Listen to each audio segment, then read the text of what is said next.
தம்பிங்களா, இன்னைக்கு உலகத்தில் ஒபிசிட்டி ஒரு குளோபல் டிசாஸ்டர் மாதிரி ஆயிடுச்சு. என்ன டிசாஸ்டர் மாதிரி ஆயிடுச்சுன்னா, பேரழிவு மாதிரி.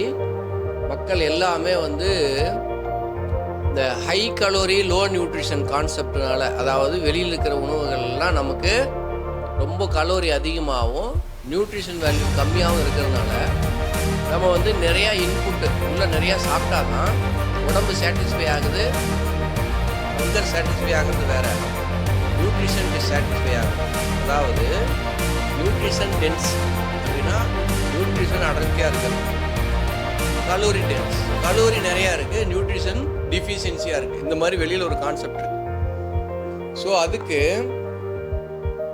ஹெர்பல் லைஃப்பில் ஒரு சொல்யூஷன் இருக்குது. என்னென்னா, இவங்க நேச்சுரல் ரிசோர்ஸில் ஐசோலேட் பண்ணி நியூட்ரிஷன் மட்டும் எடுத்து இதுக்குள்ளே வச்சிடறாங்க. கலந்து மேக்ரோ மைக்ரோ ஃபைபர் நீர் சத்து, அதாவது நார் சத்து, நீர் சத்து, புரதமாவு கொழுப்புங்கிறது மேக்ரோ சத்து, விட்டமின் மினரல்ஸ் உயிர் சத்துக்கள் தாதுங்கிறது மைக்ரோ நியூட்ரியன்ஸ். இதெல்லாம் கம்பைன் பண்ணி நேச்சுரல் ரிசோர்ஸ் ஒரு பெரிய சயின்ஸ் நோபல் வச்சு எடுத்து நம்ம கலந்து சாப்பிட்ற மாதிரி நல்ல டேஸ்டி ஃபுட்டாக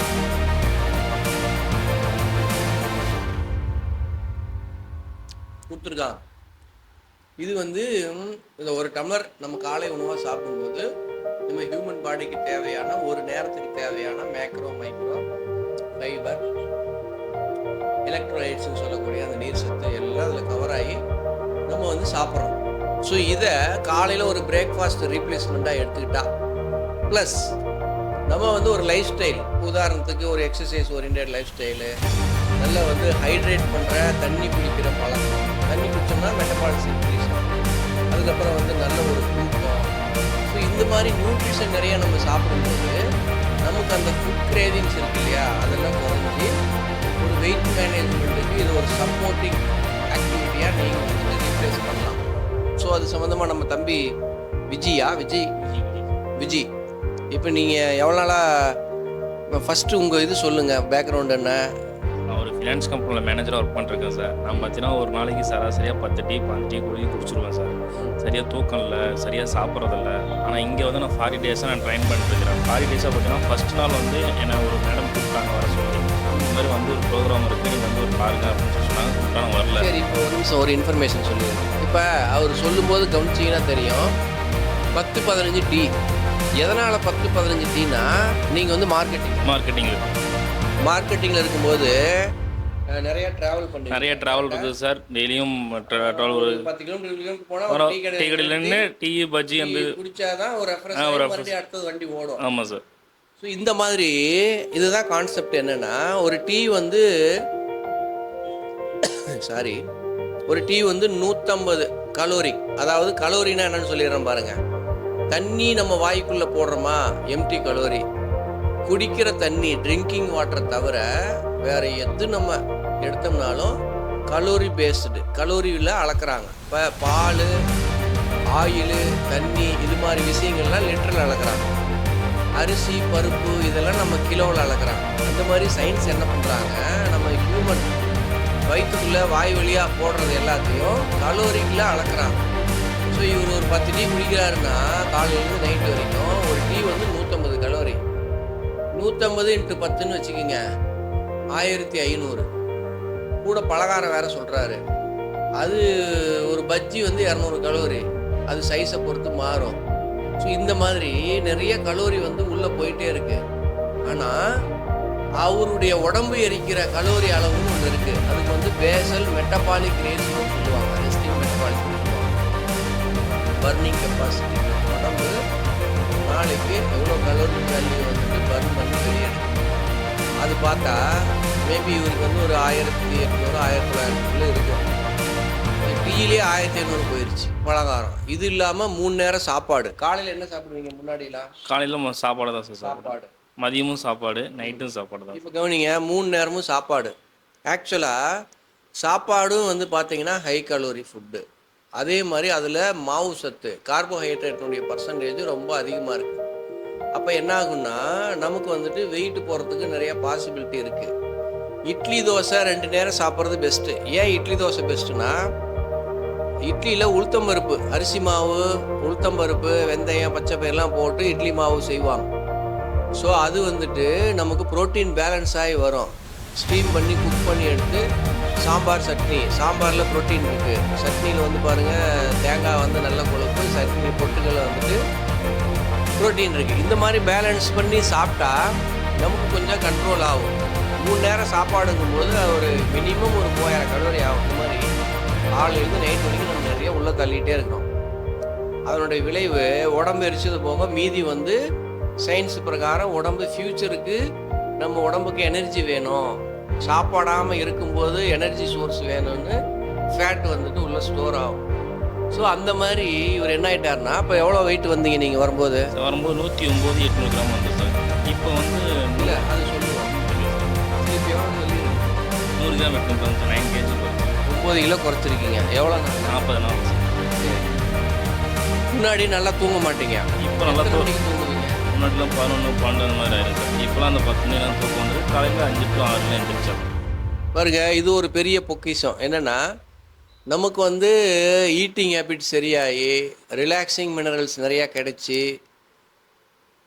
நம்ம உடம்புக்கு தேவையான நியூட்ரிஷன் கிடைச்சா அந்த டைம் ஆனால் நம்மளை தூங்க வச்சு அந்த டைம் ஆனால் எழுப்பிடுறேன். நான் வந்து ஒரு 15 வருஷமாக 9 மணி ஆனால் தூங்கிடுறேன். நான் காலையில் இப்போல்லாம் நான் 4 மணிக்கு எந்திரிக்கிறேன், 4:30 மணிக்கு எந்திரிச்சிருக்கேன், அதிகபட்சம் 5 மணி, அதுக்கு மேலே தூக்கம் வராது. ஸோ நம்மளுடைய ப்ரொடக்டிவிட்டி நல்லா இருக்கும். ஏன்னா நம்ம நைட்டு நல்லா தூங்கி எந்திரிக்கிறோம்.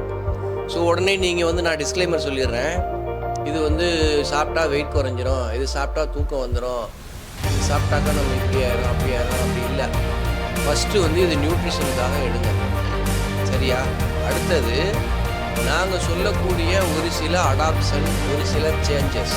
உதாரணத்துக்கு இப்போ நீங்கள் டீ சாப்பிட்றீங்களா? இப்போ டீ சாப்பிடுவோம் சார். முன்னாடி நீங்கள் டீ சாப்பிட வேணாம்னு நினச்சிருப்பீங்க, ஆனால் முடிஞ்சுதா? முடியல சார். இப்போ ஏன் முடியுதுன்னா, நாங்கள் வந்து அஃப்ரெஷ்ஷுன்னு ஒரு டீ வச்சுருக்கோம். இல்லை அது ஒன்றும் பிரச்சனை இல்லை கண்ணா, நம்ம யூடியூப் தானே. அஃப்ரெஷ்ஷுன்னு ஒரு ரெஃப்ரெஷ் பண்ணக்கூடிய ஒரு ஹெர்பல் பேஸ்டு டீ ஒன்று இருக்குது. அது வந்து ஆரஞ்சு பிகோவாட் அப்படிங்கிற அந்த மேலே இருக்கிற 2 லீஃப் தான், டீ லீஃப் தான். அந்த டீ லீஃபை வந்து நம்ம வெறும் தண்ணியில் சுடு தண்ணி பச்சை தண்ணி கலந்து அவர் வந்துட்டு சாப்பிட்றீங்க. அப்புறம் சாப்பிட்றேன். ஒரு நாளைக்கு எவ்வளோ சாப்பிட்றீங்க? 3 times 2 times. பாருங்கள், இவ்வளோ கண்டெய்னர் வழியாக ஒரு அஃப்ரெஷ் நீங்கள் 2 ஸ்கூப் போட்டு குடிச்சிங்கனாலும் 4லிருந்து 5 கலோரி தான். ஸோ ஒரு 25 கலோரி நீங்கள் அதிகபட்சம் பார்த்தீங்கன்னா 5 குடிச்சிங்கன்னா கூட ஹோல் டேவில் 25 தான் ஆச்சு. ஆனால் 1500 எங்கே, 25 எங்கே? ஸோ அதை ரீப்ளேஸ் பண்ணிட்டோம். காலையில் இந்த ஷேக் மட்டும் தான் சார் சாப்பிட்றேன். இது உங்களுக்கு நீங்கள் ஆள் பார்த்தா பல்காக இருக்கீங்க, மத்தியானம் வரைக்கும் தாங்குதா? அது பசிக்கிறது இல்லையா? பசிக்கிறது இல்லை சார். நான் தண்ணி குடிச்சிடறேன் சார். ஒரு நாளைக்கு அந்த காலையில் தண்ணி 2 லிட்டர் 3 லிட்டர் குடிச்சிடறேன். பாருங்க, தண்ணி குடிக்க நமக்கு வந்து ஒரு எனர்ஜி சோர்ஸு, அந்த ஃபேட் வந்துட்டு நமக்கு எனர்ஜி ப்ரொடியூஸ், மெட்டபாலிசம் இன்க்ரீஸ் ஆகிறது, அந்த மாதிரி விஷயங்கள்லாம் உள்ளுக்குள்ளே வந்து நடக்கும்போது இவருக்கு வந்து பசிக்கிறது இல்லை. இப்போ காலைல எத்தனை மணிக்கு ஷேக் குடிக்கிறீங்க? காலைல 8 to 9 o'clock குடிச்சாங்க. மத்தியானம் என்ன சாப்பிட்றீங்க? மதியானம் கொஞ்சம் சாப்பாடு, காய்கறி சார். முட்டை சாப்பிட்றீங்க? முட்டை இந்த மாதம் எடுத்துக்கல சார், அதனால் எடுத்துக்கிறது இல்லை சார். சுண்டல் எடுத்துக்கோங்க சார். சரியா? பாருங்க, மத்தியான சாப்பாடு என்ன பண்ணுறோம், பேலன்ஸ் பண்ணுறோம். சாப்பாடு 50%, நல்ல காய்கறி, நார்சத்து, மைக்ரோ நியூட்ரிஷனுக்காக காய்கறி, 2 முட்டை, எதுக்காகனா ப்ரோட்டீனு ஃபேட்டுக்காக முட்டை. இப்படி பேலன்ஸ் பண்ணி சாப்பிடும்போது உங்களுக்கு பசி வந்து நல்லா லென்த் வரும். சாயங்காலத்துக்குள்ள பசிக்காது, ஒரு 7-8 வரைக்கும் தாங்கும். கொஞ்சம் அப்படியே ஹைட்ரேட் பண்ணிட்டு இருந்தீங்கன்னா. இல்லை அப்படின்னா சாப்பாடு குழம்பு, சாப்பாடு புளிக்குழம்பு, சாப்பாடு ரசம், சாப்பாடே சாப்பிட்டுட்டு இருந்தீங்கன்னா முதல்ல எத்தனை மணிக்கு பசிக்கும்? சாயங்காலம் ஒரு 7 மணி 8 மணிக்கு. இல்லை, முன்னாடிலாம் 9 மணி 10 மணி சாப்பிடுவோம். இல்லை, சாயங்காலம் நீங்கள் சாப்பிடுவீங்களா? சாயங்காலம் சாப்பிட்றதே இல்லை சார். இந்த டீ காஃபி 4 மணிக்கு, சாப்பாடு தான் 4-5 மணிக்கு டீ கடைக்கு 4-5 மணிக்கு தான் போயிடுவோம் சார். அப்போ வந்து பசிக்கும். இப்போ கவனிங்க, இது ஒரு பிரச்சனை இருக்குது. இவர் சொன்னதுலேருந்து ஒரு பாயிண்ட் சொல்கிறேன். நம்ம என்ன நினச்சிக்கிறோன்னா, நம்ம டீ தானே குடித்தோம், பலகாரம் தானே சாப்பிட்டோம், நம்ம இன்னும் ஒன்றும் டிஃபன் சாப்பிட்லையே அப்படின்னு நினைக்கிறோம். ஆக்சுவலாக இது வரைக்கும் தான் டீ, பலகாரம், பொங்கல், பூரி, வடை எல்லாம் இது வரைக்கும் தான். இதுக்கு கீழே சயின்ஸ் லாங்குவேஜ் வேறு. புரோட்டீன் வருதா, மாவு சத்து வருதா, கொழுப்பு சத்து வருதா, விட்டமின் மினரல்ஸ் வருதா, இப்படி தான் உடம்பு பார்க்கும். அது வந்துருச்சுனாவே அது சாட்டிஸ்ஃபை ஆயிரும். ஆனால் அவர் அவ்வளோ சாப்பிட்டதையே அவர் நினச்சிக்கிறாரு நம்ம இன்னும் சாப்பிடல, நைட் போய் மறுபடியும் சாப்பிட்றோம். ஏன் நைட்டு வந்து 9 மணிக்கு சாப்பிட்றாருன்னா அந்த சாயங்காலம் ஃபுல்லாக லோட் பண்ணிட்டாரு. அதனால் சாயங்காலத்துலேருந்து நைட் வரைக்கும் போகுது. ஸோ இதெல்லாம் நம்ம என்ன பண்ணுறோம், பேலன்ஸ் பண்ணுறோம். காலையில் ஹெல்த்தி பிரேக்ஃபாஸ்ட், நியூட்ரிஷன் ஷேக்கு, மத்தியானம் கலந்தளந்து சாப்பாடு, ப்ரோட்டீனு, முட்டை, காய்கறி, கொஞ்சம் கீரை, குழம்பு, ரசம், தயிர் அதெல்லாம் நீங்கள் சாப்பிட்டீங்க. இப்படி திருப்தியாக ஹெல்த்தியாக சாப்பிட்டீங்கன்னா நைட் ஒரு 7 to 8க்குள்ளே என்ன சாப்பிட்றீங்க? 2 இட்லி இல்லை 3 இட்லி சார், இல்லை தோசை 2 தோசை பாருங்க, அந்த மாதிரி சாப்பிட்டுக்கிறாரு. ஸோ அது ஏன் இட்லி தோசைன்னா நான் முதல் சொன்ன கான்செப்ட். இப்போ இவருடைய கலோரியை நிறைய நம்ம கட் பண்ணி எடுத்துட்டோம்.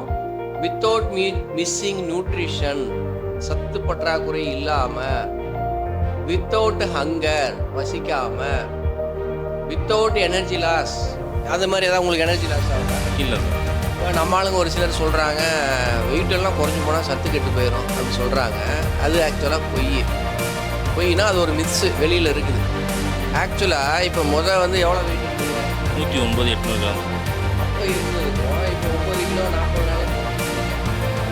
ஆமாம் சார். இப்போ இருக்கிறதுக்கும் என்ன உங்களுக்கு வித்தியாசம் தெரியுது? முதல்லாம் கொஞ்சம் சோந்தாப்புல சுறுசுறுப்பு இல்லாமல் இருக்கும் சார். இப்போ வந்து கொஞ்சம் ஆக்டிவாக இருக்குது. காலையில் எழுந்திரிச்சோன்னா பூஸ்டப் ஆகுது, நல்ல ஒரு எனர்ஜெட்டிக்காக இருக்குது. பாருங்க, எனர்ஜியாக தான் இருக்காரு. 2 ரீசன் எதனால் முன்னாடி அப்படி இருந்தாருன்னா, ஒன்று சாப்பாடு பழக்கம், சாப்பாடாக சாப்பிட்டா ஹை சுகரு குளுக்கோஸ் லெவல் போய் அது அப்படியே நமக்கு ஒரு மந்தத்தன்மை கொடுக்கும். இப்போ காலையில் நம்ம கலந்தளந்து சாப்பிட்றோம்.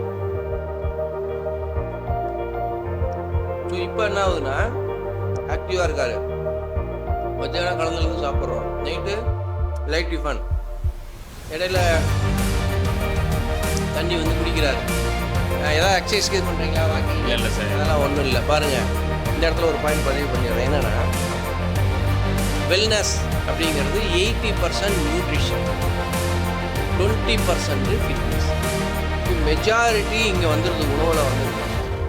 வெயிட் மேனேஜ்மெண்ட்னாலும் சரி, ஹெல்த்தியாக இருக்கணும்னாலும் சரி, நம்மக்கிட்ட இருக்கிற பாடியில் இருக்கக்கூடிய அந்த பிளட் எடுத்து செக் பண்ணுவாங்கள்ல, சுகரு, ப்ரெஷரு, தைராய்டு, கொலஸ்ட்ரால், இந்த மாதிரி எதெல்லாம் பிளட் எடுத்து செக் பண்ணுறாங்களோ அந்த பேராமீட்டர்லாம் நார்மலாக இருக்கணும்னாலும் சரி, நம்ம வந்து balanced diet, balanced right eating habit, நல்ல தூக்கம், நல்ல தண்ணி குடிக்கிற பழக்கம், நல்ல வந்து ஒரு ஸ்பிரிச்சுவல் ஆக்டிவிட்டி, சோல் ஆக்டிவிட்டி, இந்த மாதிரிலாம் வச்சுக்கிட்டோம்னா நம்ம வந்து ஹெல்த்தி லிவிங் நோக்கி போயிட்டு இருக்கலாம். வெல்னஸ் அப்படிங்கிறது நம்ம லைஃப்பில் இனிமேல் ஃப்யூச்சர் இதுதான். ஆரோக்கியமாக இருக்கும்போதே ஆரோக்கியத்தை பற்றி கற்றுக்கிட்டு அதுக்குள்ளே போயிடணும். ஸோ தம்பிக்கு என்ன வயசு? எனக்கு 31 சார். அது 31 வயசு. எவ்வளோ வெயிட்டானு? 109 இருந்தேன் சார். 109 109 கிலோ ஆயிட்டாரு. குடும்பம், குழந்தைங்க? பையன் 1 சார். ஸோ பாருங்கள், ஒய்ஃப் இருக்குது, பையன் இருக்குது, வேலை இருக்குது, எல்லாத்தையும் தாண்டி அவருடைய ராங் ஈட்டிங் ஹேபிட்னால அப்படி வெயிட் ஆகிட்டார். இப்போ முதல்ல உங்களுக்கு அது சாப்பிட்லாம் இது சாப்பிட்லாம் தோணும், அந்த கிரேவிங்ஸ்னு சொல்கிறாங்க நம்ம ஆளுங்கள்லாம் வெளியில், எனக்கு சாப்பிட்ணுன்னு தோணுதுன்னு. அதை பற்றி இப்போ நீங்கள் என்ன நினைக்கிறீங்க? சார் முதல்ல எல்லாமே தோணும். ஒரு நாளைக்கு ஜங்க் ஃபுட்டே கிட்டத்தட்ட வீக்லி ஒரு 2 டைம் 3 டைம் எடுத்துக்குவேன். மதியானம் நான்வெஜ் ஃபுல்லாக எடுத்துக்குவேன். ஆனால் இப்போலாம் அதெல்லாம் தோன்றதே இல்லை சார். நம்ம ஞாயிற்றுக்கிழமை கறிக்குழம்பு சாப்பிட்றீங்க? சாப்பிட்றோம் சார். நான் சிக்கன் மட்டும் தான் எடுத்துக்கிறேன். ஆனால் அதையும் எடுத்துக்கிறேன். நம்ம குழம்புல அதையும் எடுத்துக்கிறது இல்லை சார். இப்போ கவனிங்க, எப்படி இவருக்கு சந்தானம் படத்தில் சொல்கிற மாதிரி இந்த மூக்கு கீழே இருக்கிற கிணறு மூடிடுச்சுன்னா, நியூட்ரிஷன் உடம்புல கொடுத்தீங்கன்னா உடம்பே சொல்லிடுது போதும், இனிமேல் வேண்டாம், எனக்கெல்லாம் வந்துருச்சுன்னு சொல்லிடும். So nutrition affect our thinking, behaviour, stamina, vitality, creativity எல்லாத்தையுமே சேஞ்ச் பண்ணுது. Right nutrition, good eating habit, நல்ல தூக்கம், ப்ராப்பர் ஹைட்ரேஷன் லைஃப்பில் வந்து ஒரு பெரிய மாற்றத்தை கொண்டு வரும். யார் உங்களுக்கு இது தேவைப்படுதோ நீங்கள் வந்து டைரக்ட் மெசேஜ் பண்ணுங்கள். ஓகே, நன்றி தம்பி.